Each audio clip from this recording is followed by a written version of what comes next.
하늘의 문을 여소서. 이곳을 주목하소서. 주를 향한 노래가 꺼지지 않으니 하늘을 열고 보소서. 이곳에 임재하소서. 주님을 기다립니다. 기도의 향기가 하늘에 닿으니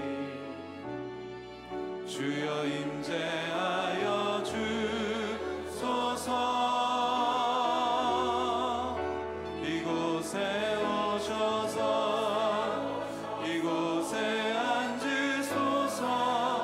이곳에서 드리는 예배를 받으소서. 주님의 이름만이 오직 주의 이름만 이곳에 있습니다. 오직 주의 이름만 이곳에 있습니다. 오직 주의 이름만 이곳에 있습니다.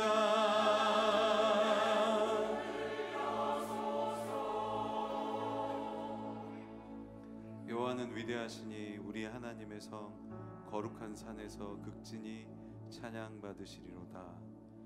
위대하신 여호와 하나님, 우리가 그 하나님을 극진히 찬양하고 높이기를 원합니다.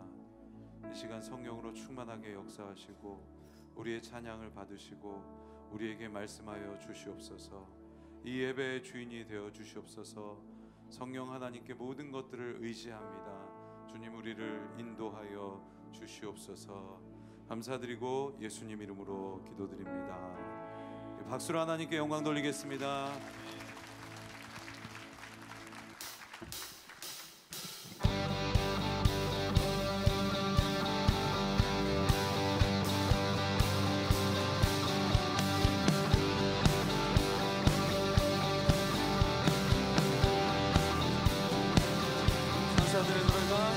천사들의 노래가 하늘에서 들리니 산과 들이 기뻐서 메아리 쳐 울린다. 영광을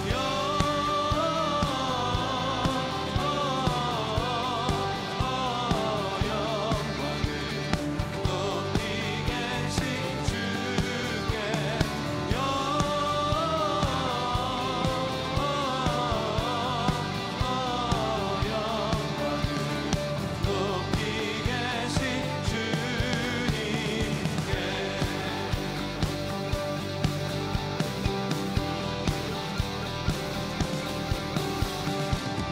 한밤중에 목자들 저희 한때 지키네. 아름다운 노래가 전하게 영광을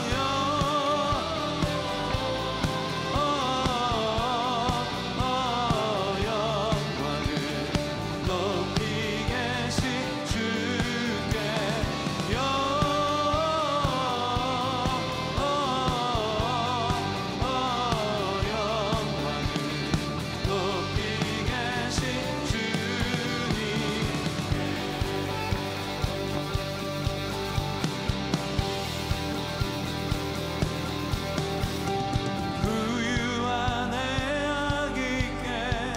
천사 찬송하며 우리들도 주님께 기쁜 찬송 부르 영광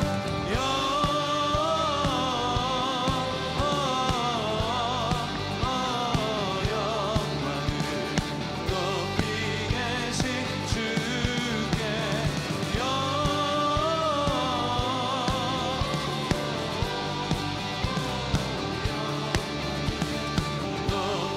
박수 치면서 여러분의 목소리로 영광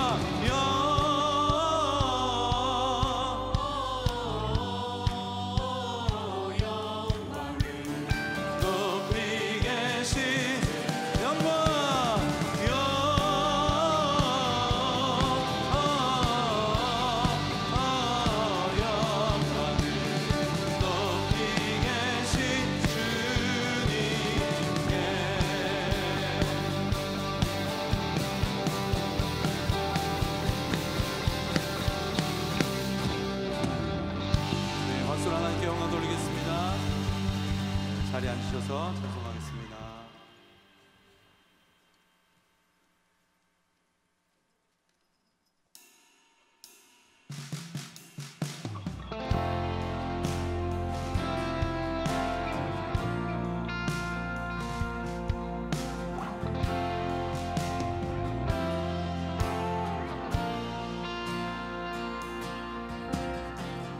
햇살보다 밝게 빛나는 주의 영광, 모든 어두움 물리치네.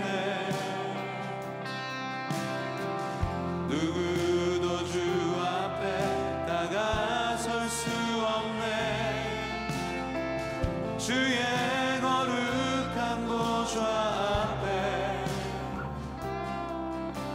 오직 주의 보혈, 주의 긍휼을 의지하여 나가리.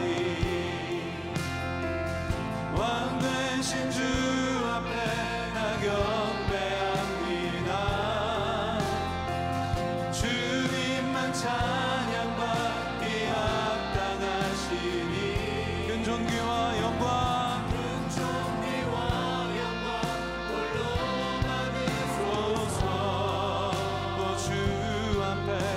주 앞에 나 나갑니다.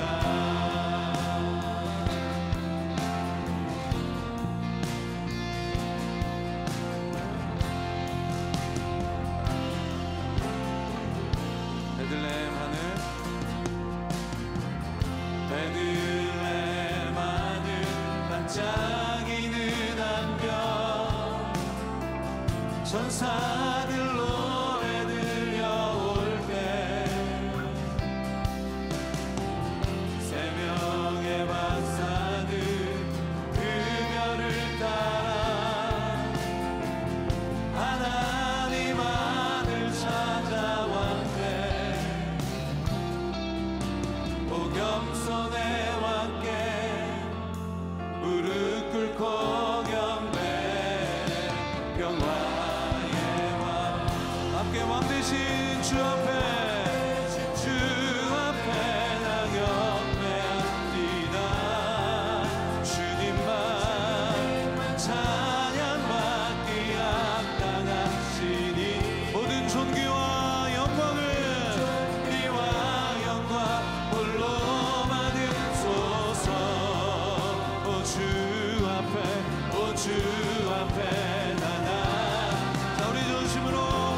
왕 되신 주 앞에 나 경배합니다.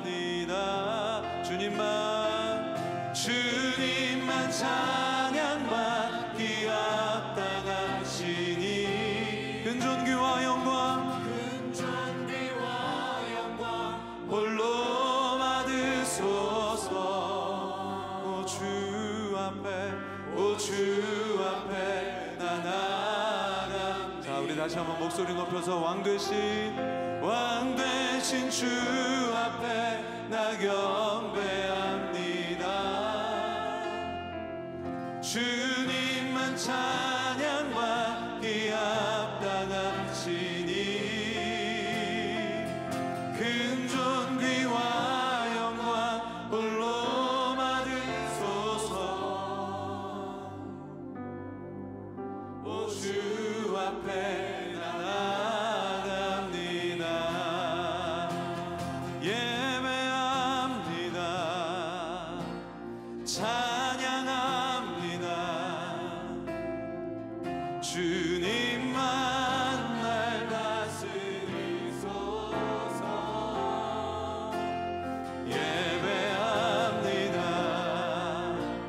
찬양합니다. 주님 홀로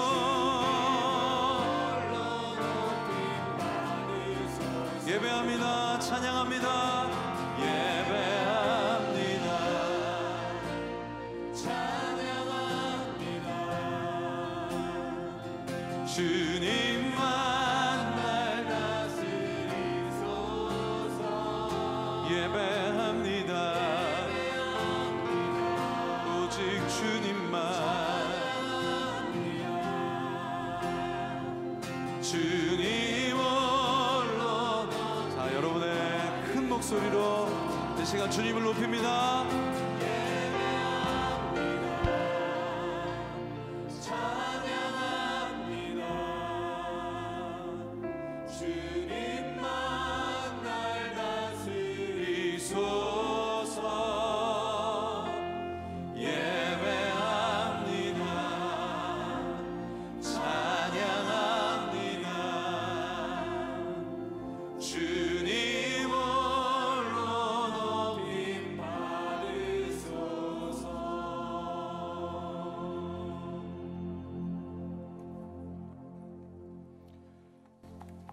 하나님 아버지, 오늘 저희에게 귀한 주일을 주시고 발걸음을 예배의 처소로 인도하심에 이 시간을 구별하여 경배와 찬양으로 올려드리오니 저희의 예배를 받아 주시옵소서.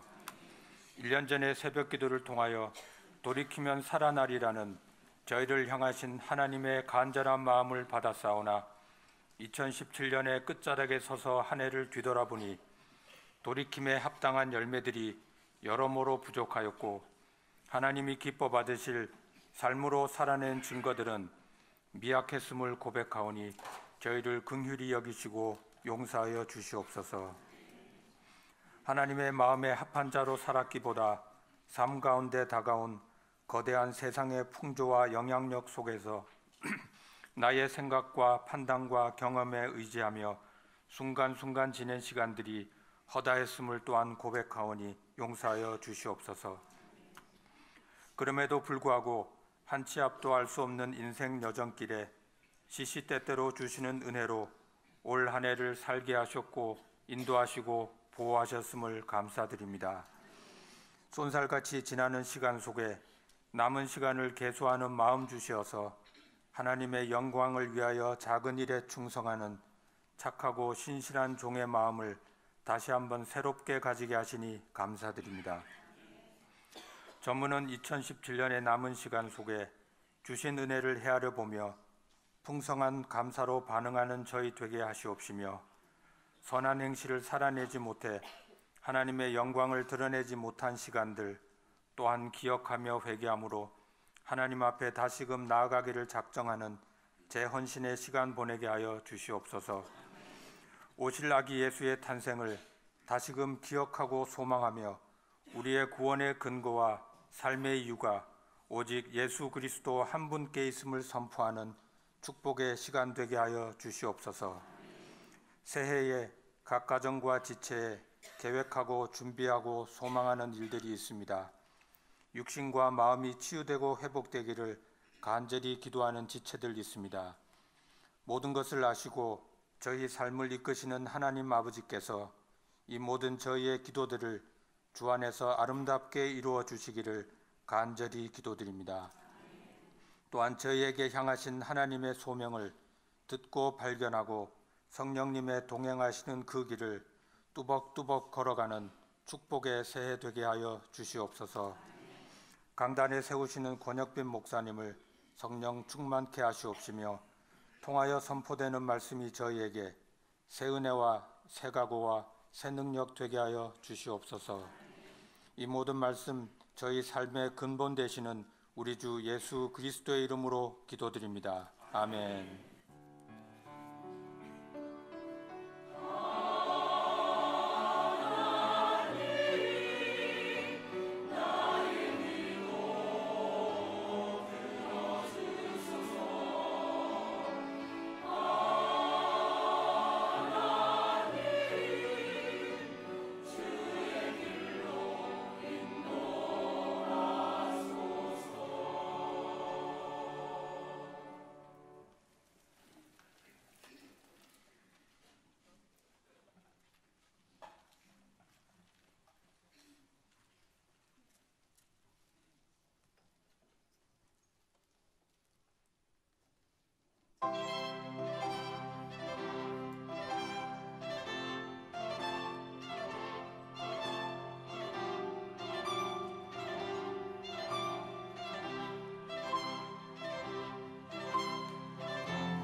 할렐루야.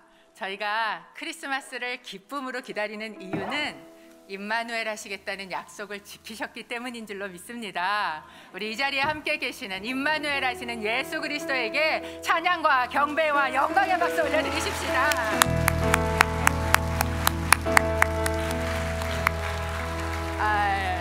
조금 힘드셔도 앞에 뒤에 옆에 보시면서 한번 저희 인사하시겠습니다. 하나님이 당신과 함께 하십니다. 함께 하나님께서 당신과 함께 하십니다. 아멘. 서로 손을 뻗어서 축복하며 환영하겠습니다.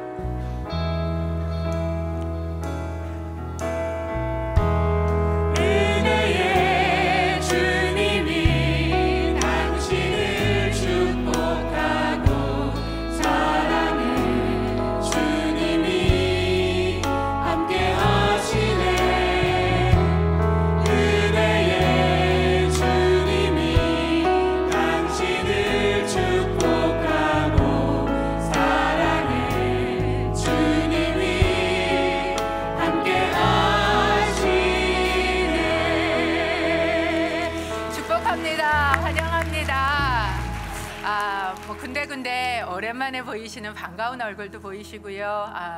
여러분 너무 환영하고 축복하고, 혹시 저희 예배에 오늘 처음 오신 분 계십니까? 정말 더 특별히 환영합니다. 밖에 여러분을 위한 자리가 마련되어 있는데요. 꼭 들렸다 가주시면 감사하겠습니다. 교회 소식 주보 뒤편에 나와 있습니다. 여러분 보시고 함께 해주시면 좋겠는데, 크리스마스가 되면 굉장히 바빠지시지요. 예수님 빼고 바쁘지 않게 되시기를 축복합니다. 성탄 축하 예배가 12월 25일 10시 30분에 있습니다. 또 송구 영신 예배가 12월 31일 10시 45분 밤입니다. 한 해를 보내고 한 해를 예수 그리스도와 함께 맞이하는 송구 영신 예배입니다. 여러분 기억하시고 정말 주님과 함께 바빠지시는, 주님으로 인해 바빠지시는 연말 연시가 되시기를 바랍니다. 요 두 주가 크리스마스 있는 고주 12월 마지막 두 주는 저희 이제 모든 또 가족들과 함께 시간 보내시도록, 그리고 또 봉사하시는 분들도 그렇게 하실 수 있도록 카페와 식당을 저희가 두 주 쉬게 됩니다. 그래서 교회에 카페와 식당이 없으니까 여러분 기억하시고 함께 약속 잡으셔서 밖에서도 또 함께 교제하시고 하시는 시간 되시면 감사하겠습니다. 제가 어릴 때는 저도 많이 돌았었는데요. 성탄절 새벽송을 저희가 신청받고 있습니다. 대청 젊은이들이 찾아가서 새벽송을 부르거든요. 12월 24일 저녁 때 가는데 밖에 신청해 주시면 감사하겠습니다. 오늘은 저희 몇 주 동안 좀 광고해드린 대로 1:1 동반자반 양육자반 수료식이 있는데 간증 영상 저희 함께 보고 그리고 수료식 진행하도록 하겠습니다. 교회를 나온 지 이제 4년 조금 넘었습니다. 근데 첫 3년은 겉에서 빙빙 돌았어요. 교회가 너무 크고 제가 이렇게 큰 교회에서 신앙생활을 해본 적이 없기 때문에 쉽지가 않았었는데, 숙모에서 순장님을 통해서 이렇게 제가 이렇게 뭐랄까요, 다시 되돌아가게 되고 조금 더 신앙적으로 안으로 깊이 들어가게 되고, 그다음에 다시 이제 성가대로 세우시고 이런 일을 주실 때 뭐 할 건 내가 할 수 있는 건 아니지만 순종하는 마음에 내가 잘할 수 있을까, 아니야 순종하는 마음에 따라야 되겠다. 그런 게 불과 1년 조금 더 됐을까요? 그런 것 같습니다.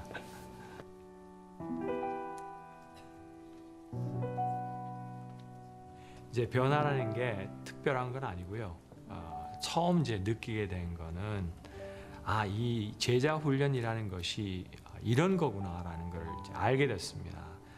제일 처음에는 이게 어떤 신학적인 것과 여러 가지 개인적인 간증 같은 것, 어떤 신앙생활 같은 걸 깊은 속 사정을 나누어야 되기 때문에 굉장히 처음에는 수동적이고 좀 꺼려하는 마음으로 동반자 과정을 시작을 했었어요. 해가지고 지나왔는데 잘 마쳤습니다, 다행히. 근데 양육자 과정에서 이제 깨닫게 되는 것이, 반복되는 것이 섬김이다, 가르치는 것이 아니다. 그러면서 이렇게 깨닫게 해주시는 게 다른 게 아니고, 나는 통로구나. 내가 이 교육을 통해서 같이 시간을 보내는 분이 내가 섬기는 분이고, 그분이 이 시간을 통해서 또 우리가 다루는 그 주제들을 통해서 하나님을 다시 한번 생각해 볼 수 있고 예수님을 다시 한번 생각해 볼 수 있는 그 기회를 만드는 그 시간을 내가 내어주고 준비해 주는 것.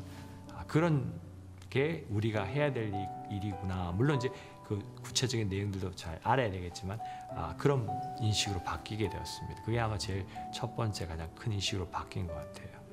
모태신앙에서 잘하지 않아서 믿는 과정이 좀 의심도 많고 왔다 갔다 한 적도 많고 이러기 때문에 제가 좀 더 이제 확실한 길로 이제 제가 표현하기엔 그렇게 표현을 합니다.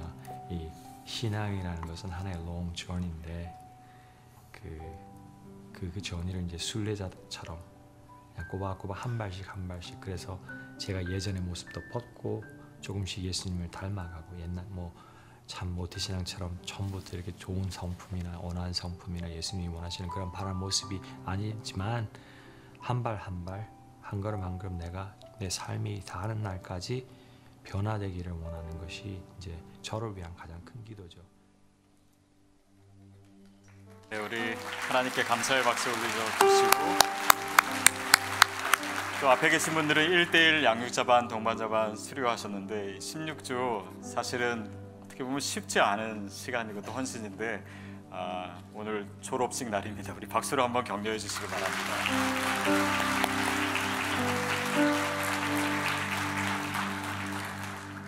사실 한 영혼 섬기고 사랑하는 것이 온 세상을 섬기고 사랑하는 것보다 더 어려울 수 있습니다.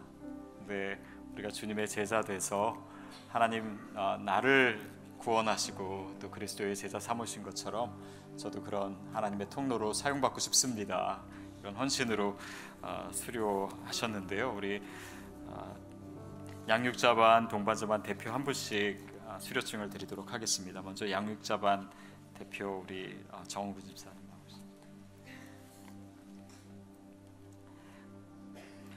1대1 제자 양육자반 수료 정후근 귀하는 온누리교회 제32기 1대1 제자 양육자 과정을 성실하게 이수하였으므로 이 수료증을 드립니다. 2017년 12월 17일 온누리교회 담임 목사 이재훈, 얼바인 온누리교회 담당 목사 권혁빈.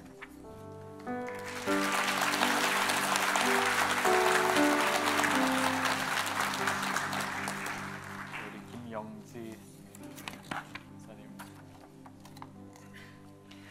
1대1 제자 양육 동반자반 수료 김영지 귀하는 온누리교회 제44기 1대1 제자 동반자 과정을 성실하게 이수하였으므로 이 수료증을 드립니다. 2017년 12월 17일 온누리교회 담임 목사 이재훈, 얼바인 온누리교회 담당 목사 권혁빈.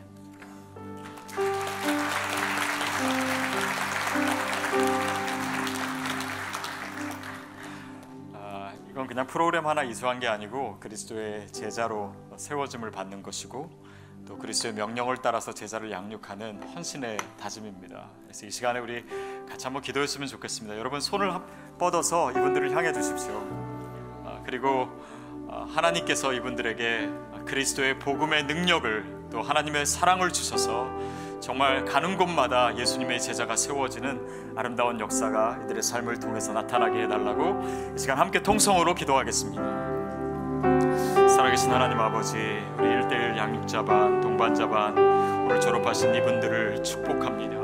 하나님의 사람으로, 말씀의 사람으로, 기도의 사람으로, 성령의 사람으로 삼아주시옵시고 그리스도의 제자로 살아가며 또한 많은 영혼들을 주님께로 인도하는, 옳은 길로 인도하는 별과 같은 인생이 되게 하여 주시옵소서. 이들에게 영적인 힘과 능력을 주시옵시고 이들의 삶을 축복하여 주시옵시고 하나님을 섬기며 주님의 뜻대로 살아가는 이들의 삶에 하나님의 풍성한 열매와 능력이 나타나도록 주님 축복하여 주시옵소서. 하나님, 부족한 우리를 자녀 삼으시고 또한 제자 삼으셔서 하나님의 뜻을 준행하는 주님의 제자 되게 하시니 감사합니다. 오늘 양육자반, 동반자반을 마치신 우리 한 분 한 분을 축복합니다. 성령 충만케 하여 주시옵시고 이들이 가는 곳마다 하나님의 나라가 확장되게 하여 주시옵시고 복음이 전해지게 하여 주시고 그리스도의 사람들이 양육되는 하나님의 놀라운 일들이 있게 하여 주시옵소서.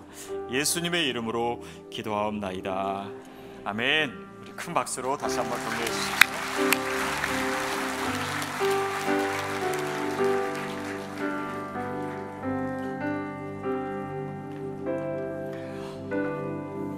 네, 1대1 양육자 반, 동반자 반은 계속됩니다.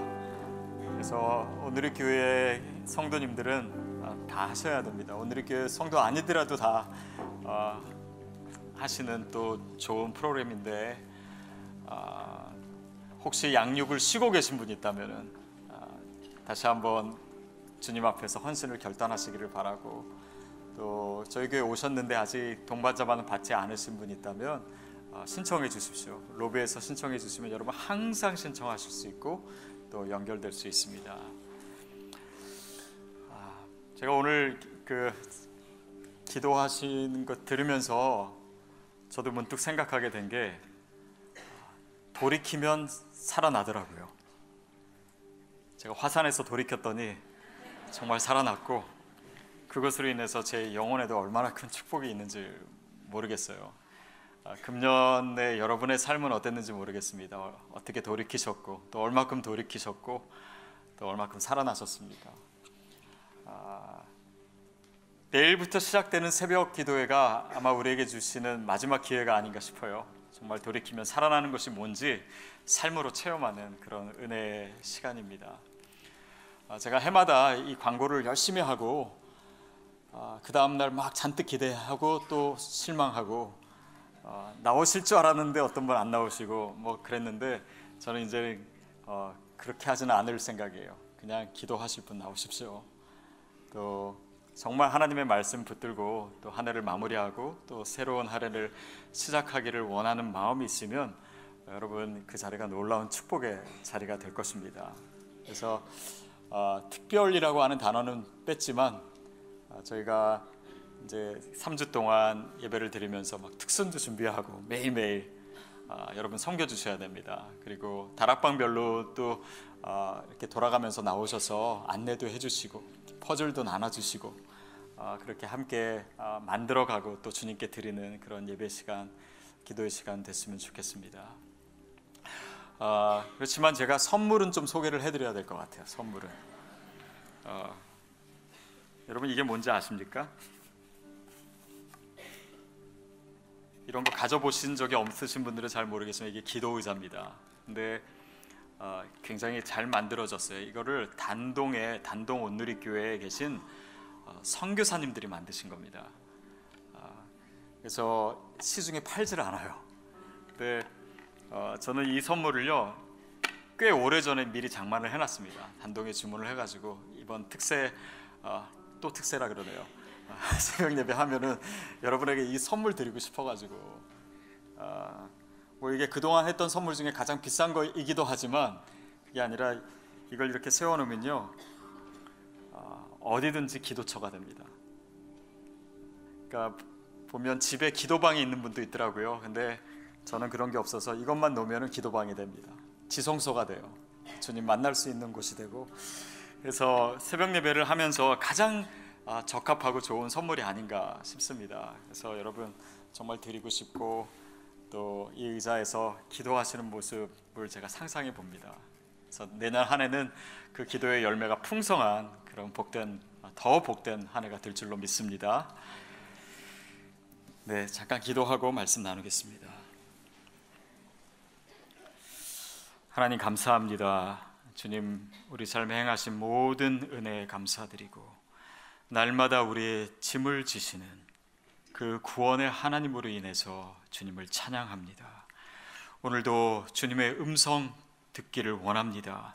주님 친히 말씀해 주시고 그 말씀이 내 삶의 능력과 생명이 되게 하여 주옵소서. 예수님의 이름으로 기도합니다.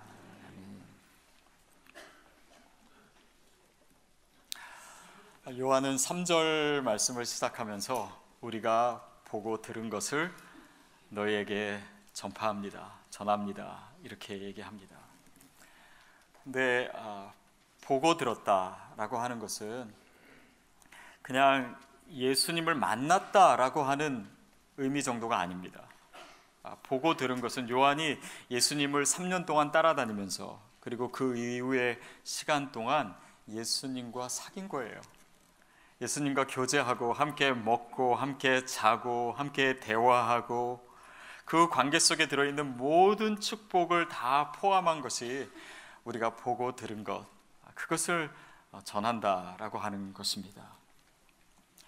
지난주 2절 말씀을 통해서는 우리가 전파하는 것, 복음을 전파하고 예수 그리스도를 전파하는 것이 우리가 받은 구원을 확증하는 것이다. 그것이 증거가 된다라고 했습니다.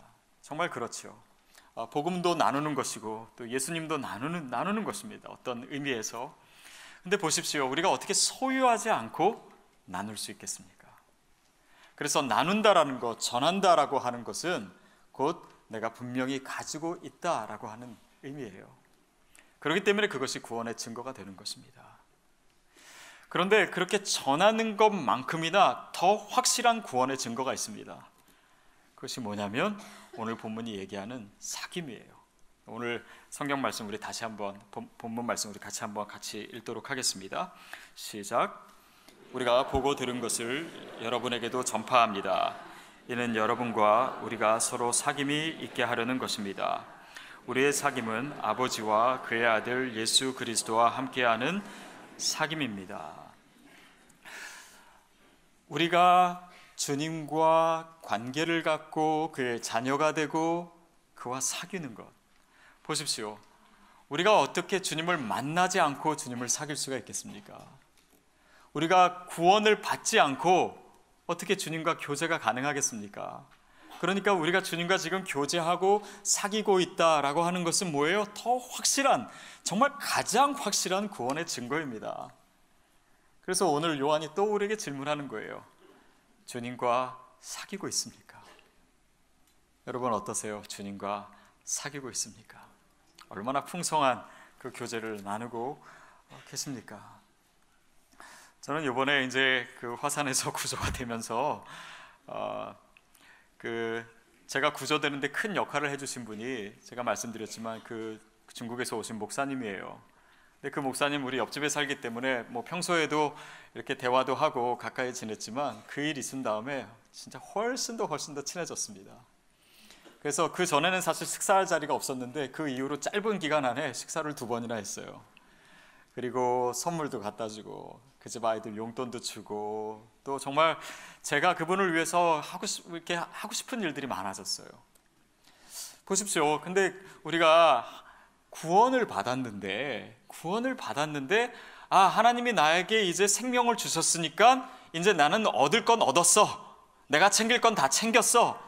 그래서 주님과 관계를 갖지 않는 것, 그것은 사실은 기독교가 얘기하는, 복음이 얘기하는 우리 믿음의 삶이 아닌 것이죠. 주님과 계속해서 사귀고 교제하고 그 시간을 통해서 더 주님을 사랑하게 되고 하나님이 나를 얼마나 사랑하시는지를 내가 알게 되는 것입니다. 그래서 주님과 이런 사귐이 없이는요, 주님의 음성을 듣는 것이 불가능합니다. 주님과 사귐이 없이는 주님의 음성을 듣지 못하는데 어떻게 또한 헌신할 수가 있겠습니까? 그 말씀에 어떻게 순종할 수가 있겠습니까? 주님과 사귀지 않는데 어떻게 주님을 사랑할 수가 있겠습니까? 우리가 뭔가를 할 수는 있어요. 그러나 우리가 하는 그 어떤 것도요, 하나님과 우리와의 교제, 그 관계성 속에서만 의미를 갖습니다. 그렇지 않으면 우리의 헌신도 사실은 주님을 향한 헌신이 아니에요. 다 왜곡된 것입니다. 우리 신앙에 우리가 종교 생활, 종교 활동을 할 수 있어요. 그러나 주님과의 관계, 주님과의 사귐이 없으면 그 모든 것이 진정한 의미를 다 한꺼번에 잃어버리는 것이 되기 때문입니다. 자, 오늘 요한은 그래서 3절에서 우리가 보고 들은 것을 여러분에게도 전파합니다. 그러면서 그 다음에 뭐라고 얘기했냐면 이는 여러분과 우리가 서로 사귐이 있게 하려는 것입니다. 이렇게 얘기해요. 먼저는 이 코이노니아, 사귐이라고 하는 것은 그리스도를 믿는, 하나님을 믿는 성도들 간의 교제를 의미합니다. 여러분, 우리가 함께 지금 예배드리는 이유도 바로 거기에 있고 우리가 교회를 이루는 이유도 바로 거기에 있습니다. 하나님과의 교제는 우리의 성도 간의 서로의 교제를 통해서 이루어지고 더욱 풍성해져요. 어떤 분은 그냥 교회에 와서도 다른 사람들이랑 눈도 안 맞춰주시고 다른 사람과 교제 안 하시고 정말 오직 하나님과만 교제하시는 분이 있어요. 근데 그건 주님이 원하시는 우리의 모습 아닙니다. 제가 최근에 들었던 우리 성도님들로 들었던 이야기 중에 참 들으면서 좋았던 것이, 저희 교회로 오신 지 이제 한 1년 되셨는데 저희 교회가 너무 좋다라는 거예요. 그래서 뭐가 좋습니까? 근데 이 교회는 제가 전에 다녔던 교회에서는 그러지 않았는데 그냥 모르는 사람인데도 다 눈을 맞춰주고 인사를 해준다라는 거예요. 화장실에 가서도 인사를 해주고. 그래서 아니 예전에는 막 캠페인도 하고 그럴 때는 우리 교인들 안 하는 것 같더니 요즘은 또 다 하시나 봐요. 그래서 서로 이렇게 교제하는 것이 세상과 다르구나, 이런 것을 성도님들이 느끼는 것입니다. 더욱이 우리가 본 것, 우리가 들은 것을 여러분에게 전합니다. 이는 여러분으로 하여금, 우리로 하여금 서로 사귐이 있게 하려는 것입니다. 이 말의 의미는 무엇입니까? 우리의 사귐이라고 하는 것이 복음 안에서 이루어지는 사귐이라는 거예요. 그러니까 다른 관계와 다른 것입니다. 다시 말하면 하나님의 마음과 하나님의 시선으로 서로를 보는 거예요. 그 있는 모습 그대로를 우리가 세상적인 잣대로 판단하지 않고 그냥 그 모습을 받아들이는 것입니다. 그럴 때 우리 순에서, 우리 공동체에서 그야말로 하나님의 공동체가 이루어지는 거예요. 서로 격려하고 축복하는 것입니다. 하나님이 우리를 사랑하시는 그 눈길로 우리도 서로를 보는 거예요. 그리고 그렇게 그 사랑과 그런 이 친밀한 관계가 될 때 우리 영혼이 회복되고 변화되는 것이죠. 제가 이번에 DTS 받으면서 저희 아이들은 이제 그 센터 안에 있는, 학교 안에 있는 그 파운데이션 스쿨이라고 아이들을 위한 학교에 다녔습니다. 근데 이제 거기서도요, 보통 이제 일반 학교에서처럼 학부모님들 불러가지고 이렇게 컨퍼런스를 하더라고요. 근데 이제 뭐 우리 자녀에 대해서 대화하고 보통 그러는데, 제가 그 컨퍼런스에 참석하고 굉장히 감동을 받았어요. 저희 아이에 대해서 얘기하는데 그때 아마 한 30-40분 정도 얘기를 했던 것 같은데, 처음부터 끝까지 쉬지 않고 이 아이를 축복하고 칭찬하고 인정하고 격려하고, 아니 저는 저희 아이지만은 저더러 하래도 그렇게 못할 것 같아요. 너무너무 칭찬하니까 지금 얘기하고 있는 아이가 우리 아이 맞나 싶었어요. 이게 다른 거구나. 믿음 안에서의 관계는 이것이 다른 거구나. 선생님과 자녀와의 관계가 우리가 알고 있는 관계가 아니라 믿음 안에서는 정말 하나님과 우리와의 관계를 반영하는구나 라고 생각이 들었어요. 여러분, 그렇습니다. 우리가 정말 주님 안에서 서로 교제한다라는 것은요, 그렇게 축복하는 거예요. 그렇게 격려하는 것입니다. 우리의 순 안에서요, 정말 이 사람이 감당할 수 없는 축복을 느낄 수 있도록, 그 사랑을 느낄 수 있도록 그 사랑과 격려의 에너지를 쏟아부어 주는 거예요. 그것이 복음 안에서 하나님의 마음으로, 하나님의 시선으로 서로를 보고 사랑하는 것입니다. 그것이 바로 코이노니아예요. 그래서 코이노니아는 단순히 교제가 아닙니다. 우리말로 번역이 안 되는 거예요. 그러나 이것이 믿음 가운데서 하나님과의 우리와의 관계 안에서 그것을 반영하는 모습이 될 때 우리 삶에서 코이노니아가 이루어지는 것이죠. 자, 그래서요, 이렇게 그러니까 나와 다른 사람과의, 크리스찬들 안에서의 교제는요, 하나님과 우리와의 교제를 반영하고 또한 긴밀하게 연결되어 있습니다. 히브리서 13장 16절 말씀 한번 같이 볼까요? 시작. 그리고 선행과 나눔을 소홀히 하지 마십시오. 하나님께서는 이런 제사를 기뻐하십니다.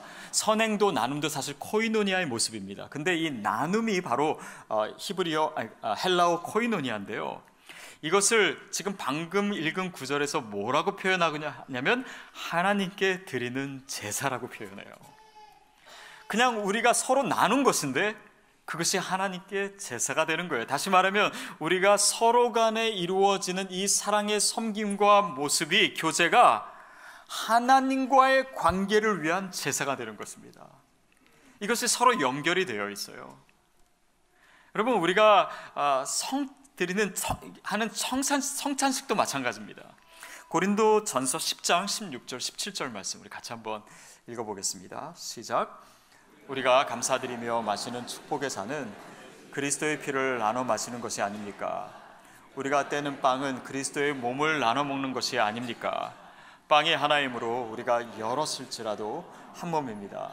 이것은 우리 모두가 한 덩어리의 빵을 나눠 먹기 때문입니다. 여러분, 이 말이 무슨 말입니까? 우리가 다 다를지라도, 우리가 각각의 개인일지라도 그리스도의 한 몸을 나누지 않습니까? 그러니까 우리가 그리스도 안에서 하나라는 거예요. 성만찬은 그리스도가 내 안에, 내가 그리스도 안에 들어가는 거 아닙니까? 주님과 우리와의 관계예요. 그러나 또한 이 성만찬을 함께 나누는 식사입니다. 교제예요. 그러니까 이 두 가지가 서로 분리될 수가 없는 것이죠. 결국 우리가 서로 사귀는 것은요, 궁극적으로는 우리가 사귀는 그 사람이 하나님과 사귈 수 있도록 도와주는 것입니다. 그것이 우리가 교제하는, 우리가 나누는 코이노니아의 의미예요. 자, 그래서 요한은 오늘 읽은 구절 끝에 뭐라고 얘기하냐면, 이는 우리가 여러분과 서로 사귐을 갖기 위한 것입니다. 이렇게 얘기한 다음에 여러분과 우리의 사귐은 아버지와 그의 아들 예수 그리스도와 함께하는 사귐입니다. 이렇게 얘기하는 거예요. 여러분, 이것은 굉장히 놀라운 말입니다. 우리가 그리스도의 복음을 듣고 알게 되었을 때, 또 서로 교제하게 되었을 때 어떻게 되냐면 우리가 하나님의 공동체에 초대되는 거예요. 우리가 하나님과 교제하는 것입니다. 그러니까 우리가 나누는 이 교제 가운데 예수님과 그 하나님과 함께 하시는 그 놀라운 교제 안으로 우리가 초대된 거예요. 제가 어저께 설교를 준비하면서 제 셀폰에 그 시리에게 물었어요. 나랑 사귈래? 이렇게 물어봤어요. 그랬더니 뭐라 그러냐면, 물어봐 주셔서 감사합니다. 그러나 저는 사람과 데이트할 수 없습니다. 이렇게 얘기하더라고요. 여러분, 사람과 컴퓨터는 데이트가 안 돼요. 사귀면 안 됩니다. 그런데 여러분, 인간과 하나님이 사귈 수 있다는 거예요. 그것이 우리가 그리스도의 자녀 됐을 때 누리는 축복입니다. 이런 하나님과 우리가 교제하는 이런 관계는요, 다른 어떤 종교에도 없어요. 이슬람에 없습니다. 그런데 그 하나님이 우리 가운데 오신 거예요. 예수 그리스도께서 십자가에 달려 죽으심으로 그분께서 우리와 하나님 사이에 막힌 담을 허신 거예요. 그래서 우리가 그분과 교제하게 된 것입니다. 하나님과의 교제예요. 결국 우리의 역할은 뭐냐? 우리가 교제하는 것은 무엇이냐? 우리로 하여금 그리스도의 성품을 담고 그런 하나님의 형상을 보여줌으로 인해서 그들이 하나님을 알게 되는 중매 역할입니다. 중매 역할이에요. 사실은 우리와 우리의 자녀의 관계도 그 자체로 의미가 있지만 사실은 중매 역할이에요. 나를 통해서 내 아내가, 나를 통해서 내 남편이 하나님과 깊이 사귀게 되는 중매자의 역할입니다. 그 하나님의 사랑을 반영해 주는 거예요. 그래서 프랭크 루박이라고 하는 사람이 그런 얘기를 합니다. 최대한으로 그리스도를 담는 삶을 사십시오. 그리고 그것을 보여주십시오. 그것이 크리스찬의 삶이에요. 중매자이기 때문입니다. 중매자는요, 특별히 그렇게 그 관계에서 궁극적인 목적이 아니에요. 그냥 서로 만나게 해줬으면 나와도 되는 것입니다. 그렇죠? 중매하는데 그냥 계속 같이서 얘기하고 밥도 같이 먹고 끝까지 남아있으면 그거 제대로 중매하는 거 아니에요. 저는 설교자로서 또 목회자로서 제 역할도 그런 것이 아닌가 싶습니다. 때때로 제가 착각하는 것이 있어요. 뭐냐면 이런 착각이에요. 우리 교회 성도님들은 다른 외부 설교자가 와서 설교하는 것보다 제가 설교하는 것을 더 좋아할 것이다.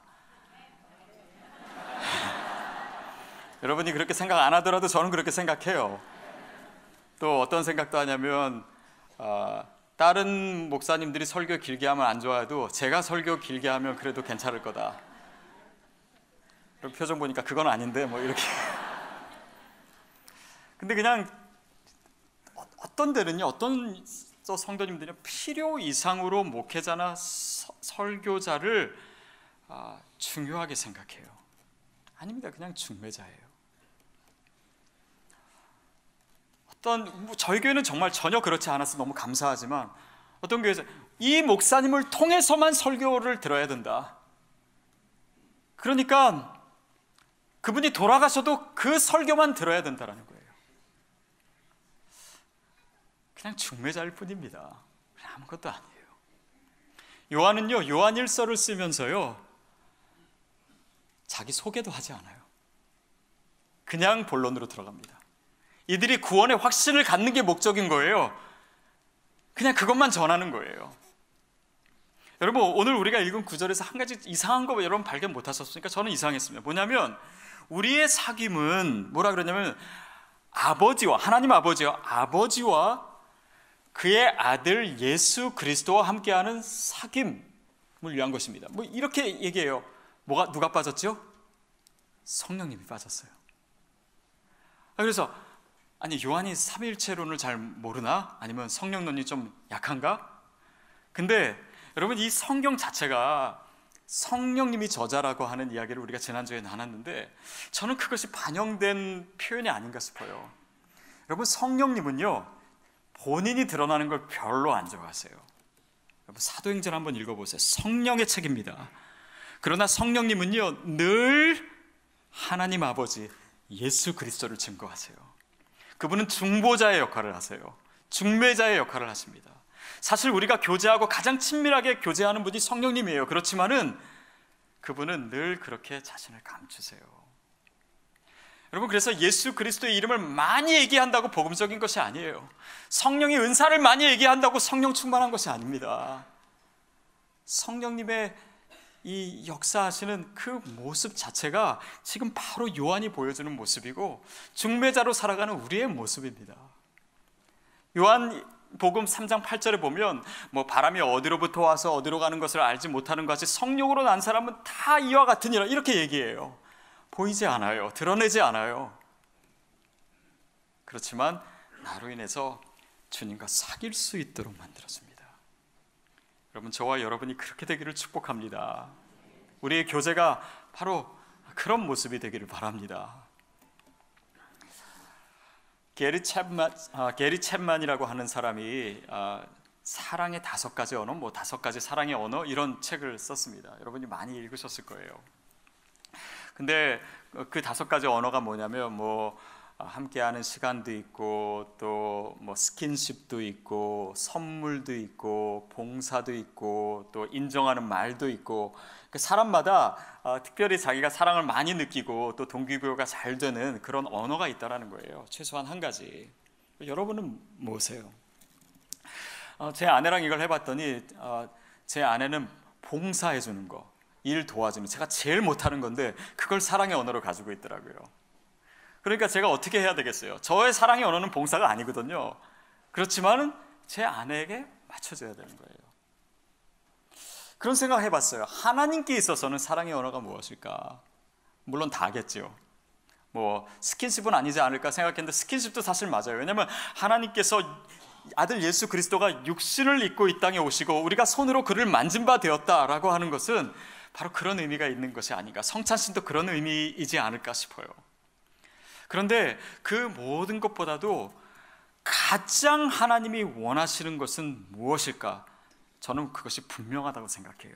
그건 뭐냐면 함께하는 시간입니다. 함께하는 시간이에요. 교제하시는 거예요. 우리와 사귀는 것입니다. 여러분, 하나님이 왜 우리를 창조하셨을까요? 다른 이유 없어요. 우리와 교제하시기 위해서 만드신 겁니다. 죄 가운데 있는 우리를 왜 구원하셨을까요? 그 구원에서 우리와 교제하기를 원하시는 거예요. 왜냐하면 죄 가운데 있으면 우리가 주님으로부터 멀어지기 때문에, 주님과의 교제가 끊어지기 때문에 하나님 그것을 싫어하시는 거예요. 하나님이 죄를 미워하시는 이유는 무엇입니까? 그 죄보다도 하나님과 우리의 관계, 그 교제가 파괴되기 때문에 하나님 죄를 싫어하시는 거예요.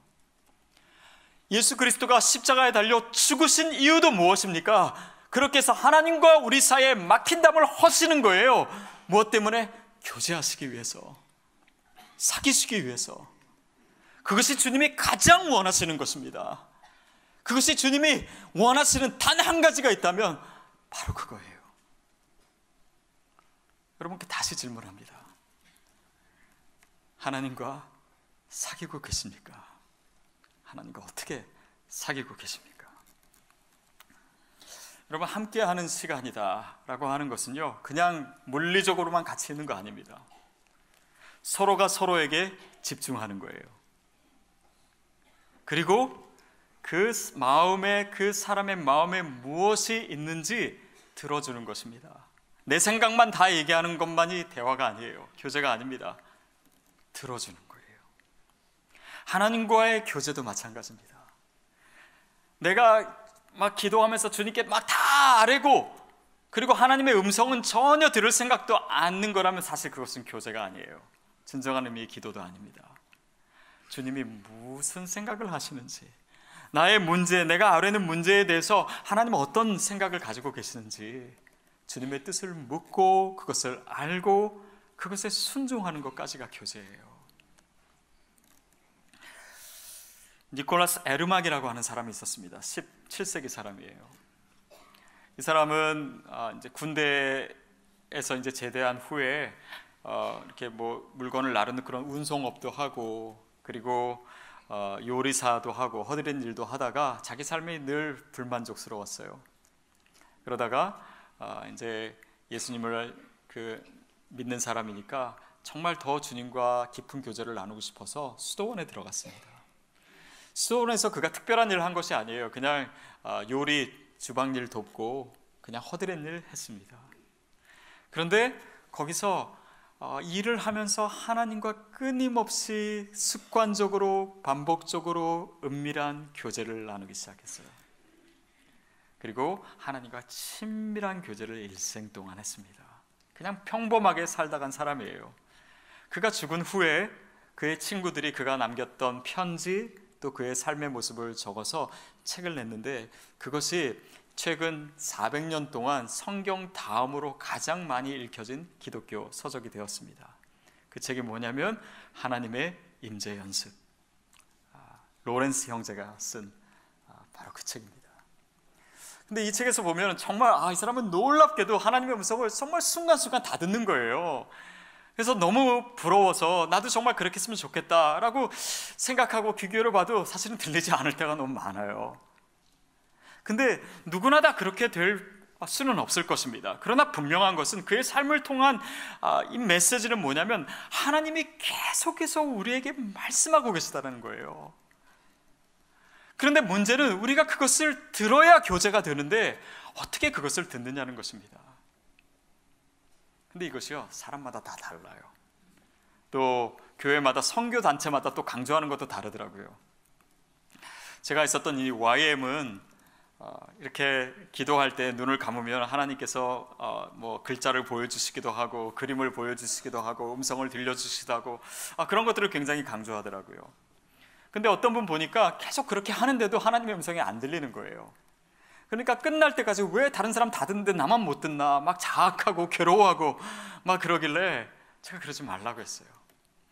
왜냐하면 하나님의 음성을 듣는 방식은요 굉장히 다양합니다.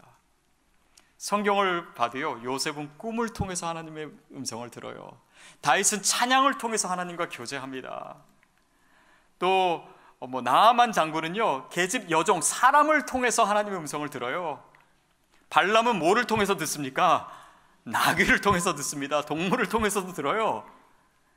우리가 어떤 분은 정말 큐티를 통해서 하나님의 말씀을 한 절 한 절 묵상함으로써 하나님의 음성을 친밀하게 듣고 교제해요. 어떤 사람은 성경 통독을 통해서 그래요. 어떤 사람은 중보 기도를 통해서 그렇게 돼요. 어떤 사람은 제자 훈련을 통해서 하나님의 음성을 들어요. 어떤 사람은 일상을 통해서도 들어요. 다 달라요. 그런데 중요한 것은 하나님께서요, 우리가 하나님과 소통할 수 있는 그 채널을 최소한 하나는 우리에게 주신 거예요. 그것을 우리가 발견하는 것이 중요하고 그것을 개발하고 그것을 통해서 주님과 계속되는 사귐과 교제를 가져야 되는 것입니다. 하나님께서 우리와 사귀기를 원하시는데 그 소통의 길을 열어주시지 않을 리가 없어요. 그러니까 나에게 있어서 그것이 무엇인지를 우리가 발견하는 것이 중요합니다.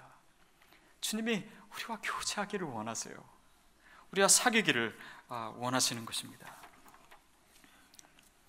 결국 믿음 생활이라고 하는 것은 하나님과 교제하는 것, 그 이상도 그 이하도 아니에요. 하나님과 친밀하게 사귀는 것입니다. 제가 안식오를 하면서 이것을 정말 깊이 많이 깨닫고 회개하고 돌이켰어요. 제가 보니까 제 평생에 제대로 쉬질 않았더라고요. 그냥 계속 달려왔더라고요. 뭔가 일을 많이 하는 것 같고 하나님의 일을 한다고 했지만은 정말 주님 앞에 서 있는 시간에 대해서 제가 많이 인색했더라고요. 심지어는 기도원에 가서도 하나님께 집중하기보다도 저는 뭔가를 계속 하고 그렇게 하면 시간을 잘 보내는 거라고 생각했던 적이 많아요. 그 열방대학에 기도실이 있는데 제가 그 기도실에서 남들 다 기도하고 있는데 저는 그 책 쓴 거 마무리하느라고 제가 계속 뭐를 하고 있더라고요. 그러던 어느 날 하나님께서 제 마음속에 말씀하시더래요. 너 뭐하니? 너 뭐하니?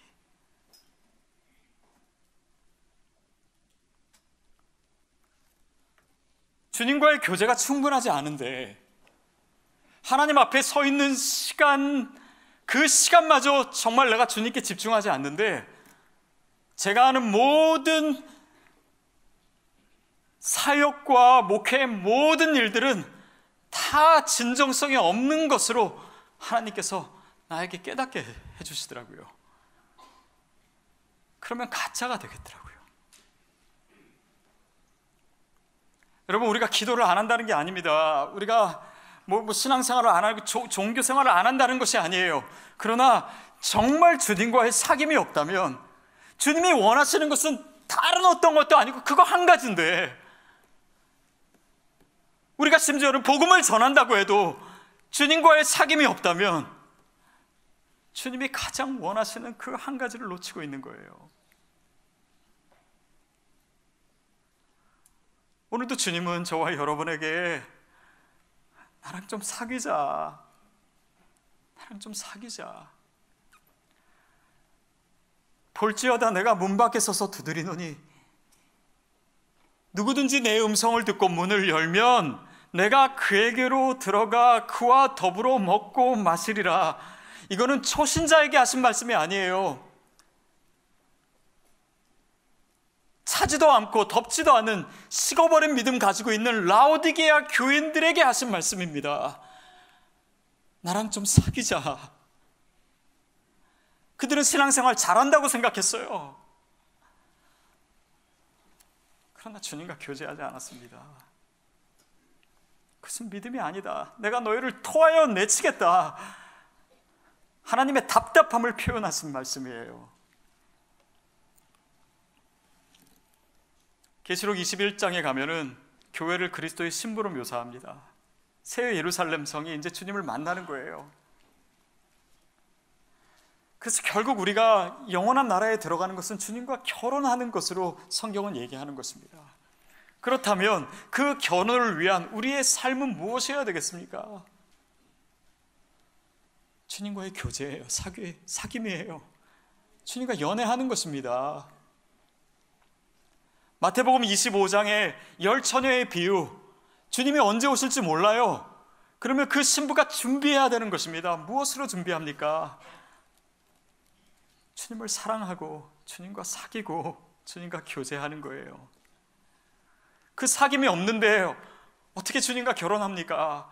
그 사귐이 없는데 어떻게 주님을 사랑하고 어떻게 영원한 나라에서 주님과 함께 하는 것이 우리에게 천국이 되겠어요? 이것은 믿음 생활의 가장 중요한 부분,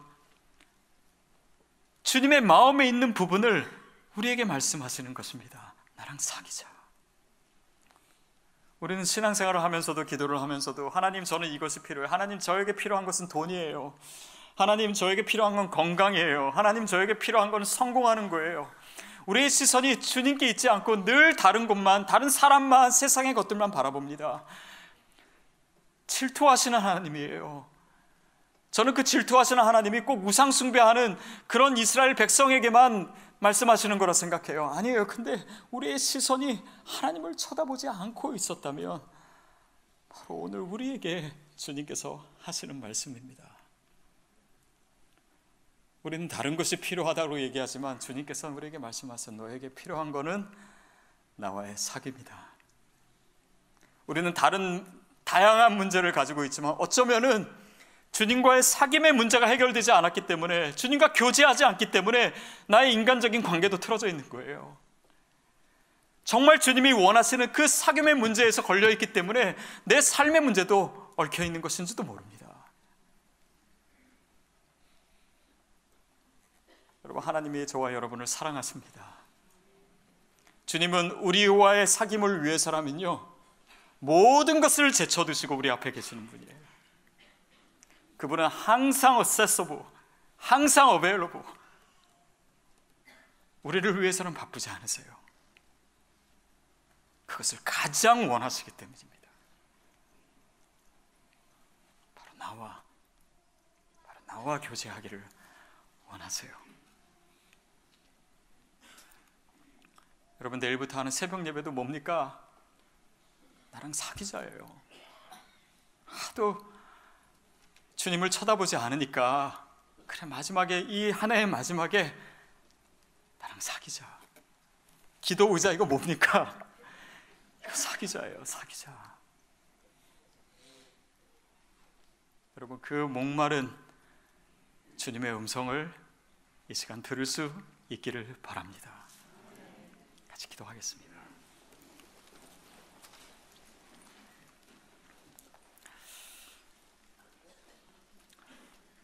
여러분, 정말 주님과 아름답게 교제하고 계신 분들이 많습니다. 그 풍성한 관계를 누리십시오. 그러나 혹시 내가 주님을 믿는다고 하지만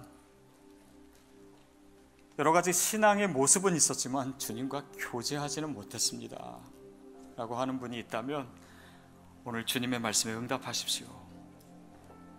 주님, 죄송합니다. 주님이 가장 원하시는 사귐이 없었습니다. 제가 주님 앞에 서 있기를 너무나 인색하게, 주님께 마음을 드리고 주님께 내 시간을 드리고 주님만을 위해서 내 시선을 고정시킬 때가 너무나 없었습니다. 주님, 그러나 오늘 나에게 주신 이 말씀에 주님, 내가 믿음으로 반응하기를 원합니다. 내가 교제하기를 원합니다. 이 시간 그 결단을 담아서 주님과 함께 교제하십시오. 함께 기도하도록 하겠습니다. 오 주님, 저를 기다려 주시니 감사합니다. 돌이키면 살아나리라고 하셨는데 하나님, 이 아침에 내가 돌이키기를 원합니다. 주님, 나를 기다리셨습니다. 주님은 나를 품고 안고 나를 바라보시며 나와 사귀기를 원하셨는데 제가 외면하고 있었습니다. 오 아버지 하나님, 주님, 내 마음을 주님께로 다시 돌리오니 주님 나를 품어주시고 주님, 내 안에 그리스도가 계시고 내가 그리스도 안에 거하는 그런 놀라운 아름다운 교제가 날마다 내 삶에서 이루어지게 하여 주시옵소서. 오 주님, 하나님, 닫혀있던 나의 마음을 열고 이제 문 밖에서 문을 두드리고 계시던 주님을 내 마음에 모십니다. 주님, 내가 주님과 사귀기 원합니다. 주님과 깊은 사랑의 교제를 나누기를 원합니다. 내가 주님의 기쁨이 되기를 원합니다. 주님이 원하시는, 지금까지 내 삶을 보시며 기다려오신 그 교제의 자리로 나아갑니다.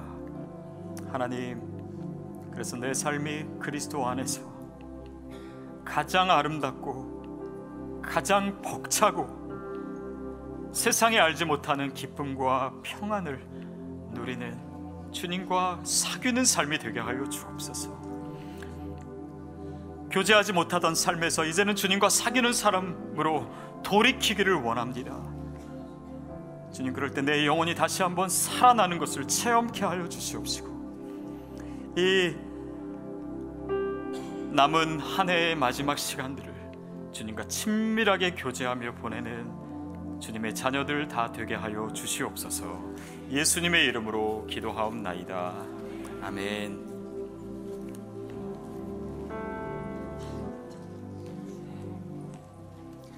함께 일어서서 봉헌 찬양 드리겠습니다.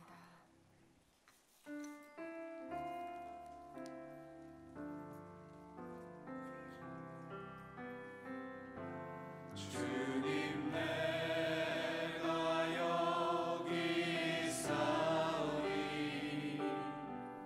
나를 보내소서. 나의 맘 나의 몸 주께 드리오니 주 받으옵소서.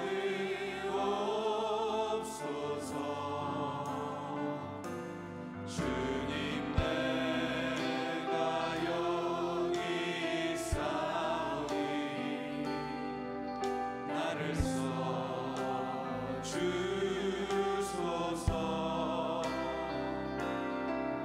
가진 것 모두가 주께 드리오니 주 받으옵소서.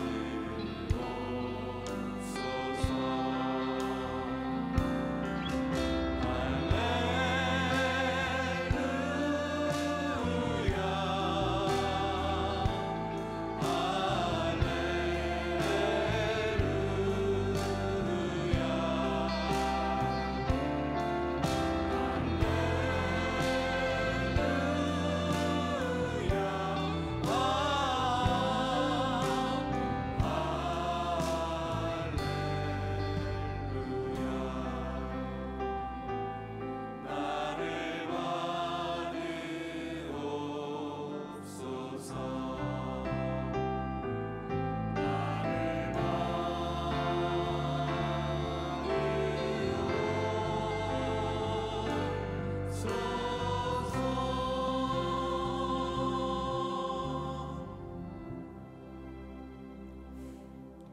하나님 아버지, 저희와 사귀기 위해서 택하시고 불러주셔서 감사합니다. 멀리서 하는 사귐 말고, 가끔씩 하는 사귐 말고, 더 깊고 친밀한 사귐 안으로 들어가도록 성령 하나님 역사하여 주옵소서. 그래서 내가 주님 안에, 주님께서 내 안에 계시는 날마다 순간마다 사랑의 대화를 속삭이는 그 사귐이 있게 해 주옵소서. 예물 들고 나와 드립니다. 주님 기쁘게 받으시고 당신의 복음을 위하여 사용하옵소서. 예수 그리스도의 이름으로 기도하오며, 이제는 우리의 구세주가 되신 예수 그리스도의 은혜와 하나님 아버지의 사랑하심과 주님 안에, 또한 지체 안에 충만한 사귐이 있게 하시는 성령 하나님의 역사하심이 주님 앞에 나와 주님과 더 친밀한 교제 안으로 들어가기를 소원하며 서 있는 귀한 하나님의 백성들 머리 위에 이제로부터 영원토록 함께 하시기를 간절히 축원하옵나이다. 아멘.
박수로 영광 돌리겠습니다.